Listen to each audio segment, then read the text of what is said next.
100 साल का क्या तुमसे पहचान लोगे? ये शक्तियों की पहचान किसको होती? समृद्ध गुरु को। भगवान राम को किसने पहचाना? अयोध्या में कोई नहीं पहचाना, न उनके पिता दशरथ ने पहचाना। पहचान किसको हुई? समय के गुरु विश्वामित्र को गए और मांग के ले आए। उन्हें मालूम है कि शक्ति कहाँ पैदा हुई, किसके घर में, और धीरज से मांग के ले आए। और किससे काम होगा उनको मैंने आश्रम में रखा और सिखा पढ़ा के तैयार।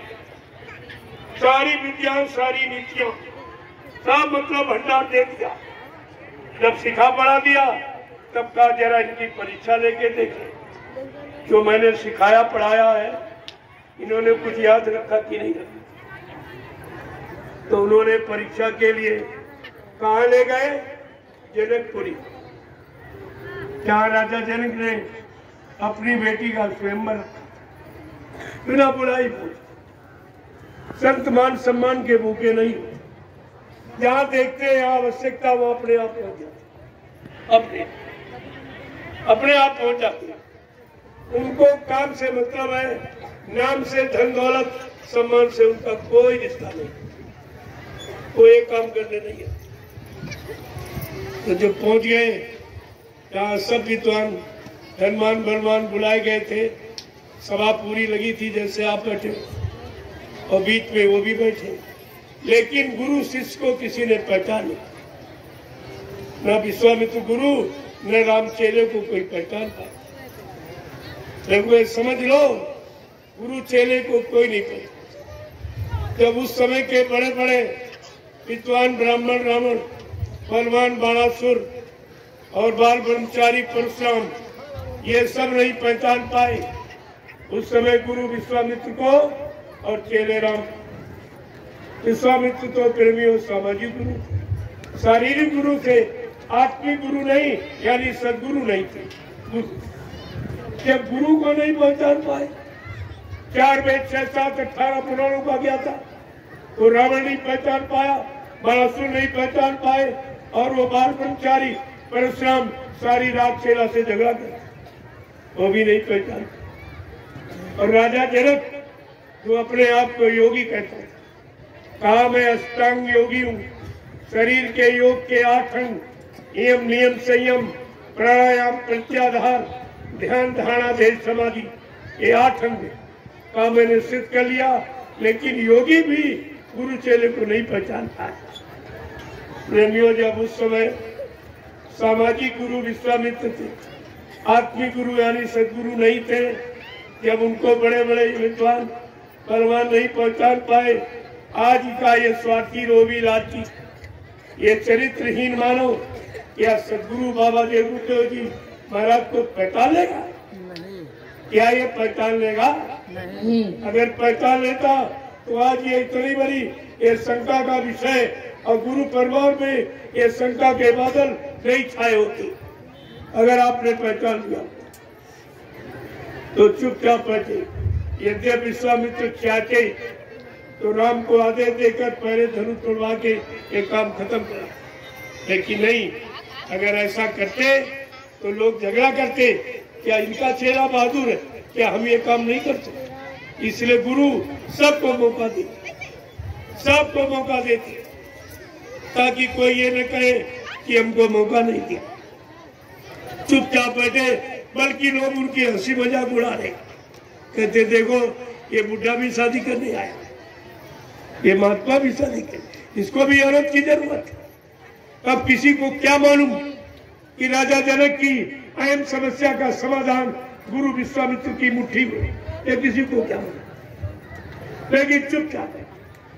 गुरु अपने समय पर बोलता, अपने समय मुहूर्त पर अपने शिष्यों को आदेश देता, इसके पहले नहीं। कोई कितना चिल्ला नहीं। और सब अपने बने बारी से उठने लगे, क्योंकि राजा जनक ने प्रण किया कि एक एक व्यक्ति अपनी शक्ति का परीक्षण करेगा, एक। और जो धनुष को तोड़ देगा उसी वीर के साथ मेरी कन्या का विवाह। बस इतनी बात थी। समझ माने लगे किसी से कुछ। लिखा तिल भर भूम न सके उचकाई, तिल मात्र भी किसका नहीं पाए उठाना, तोला तो बहुत बड़ी बात। जब ये सब बलवान हार गए तो इनको गुस्सा आ गई। एक छोटा सा धनु नहीं टूटा। लोग हमारा नाम धनवान बलवान बुद्धिमान में गिनते, हमसे छोटा सा धनु नहीं। तो इनको क्रोध आ गया। जब मानव को क्रोध आता है तो बुद्धि का विवेक ज्ञान समाप्त हो। क्रोध एकदम जला देता, विवेक और ज्ञान बुद्धि का सब समाप्त करता। तो इन लोगों ने क्या किया, आपस में सलाह की, मंत्रणा कि चलो हजारों योद्धा उठो और जबरदस्ती धनुष को तोड़ को फेंक।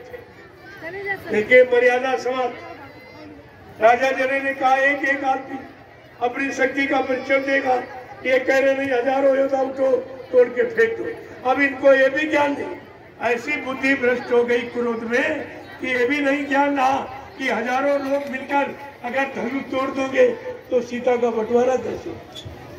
सब कहेंगे हमने तोड़ा, हमको चाहिए, हमको तो तीन ही में झगड़ा हो जाएगा। लेकिन ऐसा जघन्य अपराध अगर गुरु मौजूद है तो ऐसा जघन्य अपराध कभी नहीं होने। तो गुरु विश्वामित्र वहां मौजूद थे। ये गुरु की अदृश्य दया, इसी को अदृश्य शक्ति तो कोई नहीं कर पाया। और जब वो भी हार गए हजारों, लिखते हैं सहस भूप सब एक कई बारा, उठे उठावे करे नितारा। जब हजारों योद्धा हार गए वो भी नहीं तोड़ पाए, तब क्या कर रहे हजारों योद्धा, चल चल करे सब दंड प्रणामा, कर कर चले सब दंड प्रणामा। धनुष को दंडवत प्रणाम करके चलने लगे। तब विश्वामित्र ने सोचा अब मेरे बोलने का समय उचित। सब हार गए हैं, ये सब मेरी बात मानेंगे। देखो गुरु कब बोलता है, कब चेलों को आदेश देता है। जो लोग कह रहे बाबा जी क्यों नहीं बोले, क्या हार गए, क्यों चले गए, कहते थे कलजू को भगाओगे, क्या कलजू ने उनको भगा दिया। अरे उनका तो बोलने का समय है, पहले नहीं। और तुम्हें आदेश देंगे वो भी समय से, लेकिन उस समय से तुम टिक सकते हो, रुक सकते हो। ये भी तो तुम्हारी परीक्षा हुई है कि सबके सब बंद है, कोई नहीं टिका, सब कोई इधर भाग गया, कोई इधर भाग गया। और बाबा जी ने क्या कहा था, अरे पड़े रहो दरबार में, धक्का धनी के खाओ और कबहू दीन दयाल के भरत पड़ेगी कान। कहा बच्चा तुम दरबार में पड़े रहना, अड़े रहना, खड़े रहना, कभी न कहीं मालिक की तुम्हारे पर दया हो जाएगी। प्रेमियों, इनमें से न कोई खड़ा रहा न पड़ा रहा, ये सब के सब भक्त खड़े, कोई नहीं टिका। तो फिर आपको दया काम मिलेगा। जब दरबार और दर सब कुछ आपने छोड़ दिया तब आपको मिलेगा। ये भी आप टिक नहीं पाए, चलो सुमिरन करना, ध्यान करना, आत्मा जगाना, परमात्मा मिलाना, ये तो तुम्हारे बस की बात की नहीं। लेकिन कम से कम अगर पड़े रहते तभी समय पर दया के पात्र तो बन जाते, वो भी आप नहीं बन पाए। तो विश्वामित्र कब बोले, बाबा जी कब बोलेंगे, कब आदेश आपको देंगे, इससे सब ये प्रमाणित, इससे सब समझ लो आप कि कब बोलते। क्या लिखा गोस्वामी महाराज कि स्वामी तय समय शुभ जानी, बोले आती इसने मृदुबानी। अपना सुमूर्त घड़ी जानकर अपने चेले राम को क्या दे दिया कि उठव राम भंजव शिव चापू और मेटवता पैजन की परतापू। कहा उठो राम, ये नहीं कहा धनु तोड़ो शादी करो। कहा राम उठो, जिस ताप माने दुख से राजा जनक चल रहा, आज इसके दुख को दूर करो। गुरु का आदेश हमेशा दुख दूर करने के लिए शिष्य को होता है, स्वार्थ लोभ लालच के लिए कभी नहीं होता। आपको इस कथा से ये शिक्षा लेनी चाहिए। ये लेकिन जैसे तुम शंका कर गए, लोगों ने झूठा प्रचार कर दिया, शंका करके दरबार छोड़ दिया। ऐसे राम को भी शंका हुई जब गुरु विश्वामित्र ने आदेश दिया उठो राम बन जाओ सी टापू, तो शंका में आ गई, क्योंकि उसने सामने आंख से देखा परे परे योद्धा नहीं उठा पाए, हजारों योद्धा मिलके गए वो भी नहीं उठा पाए, क्या गुरुजी ने बगैर सोचे समझे आदेश दिया। इसीलिए गुरु शिष्य को शक्ति का एहसास नहीं होने देते।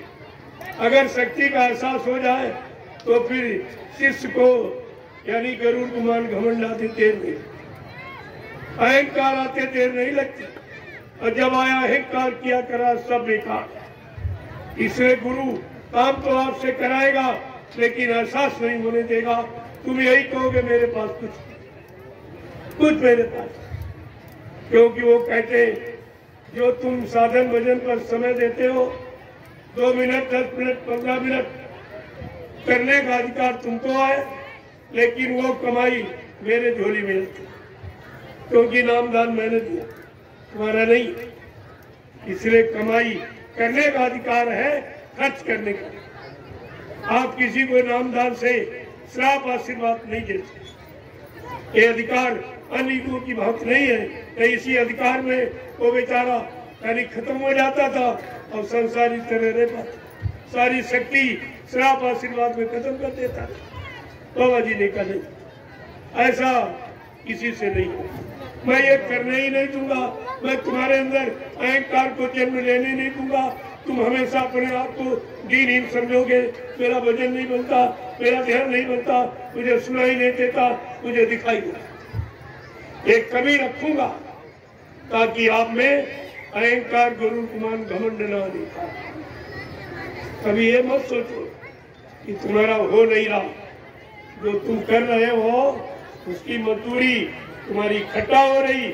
ये मजदूरी तुम्हें संसार में खर्च करने के लिए नहीं, जब तुम्हारी जीवात्मा दरबार में खड़ी होगी और जो वो यानी मतलब जमदूत जब तुमको सजा की बात कहेंगे तुमने ये किया वो किया, तब मैं ये नाम की पूंजी दिखा दूंगा। ये नाम की पूंजी, नाम का कागज आपका दिखा दूंगा कि उसने ये नाम की कमाई की है, इसने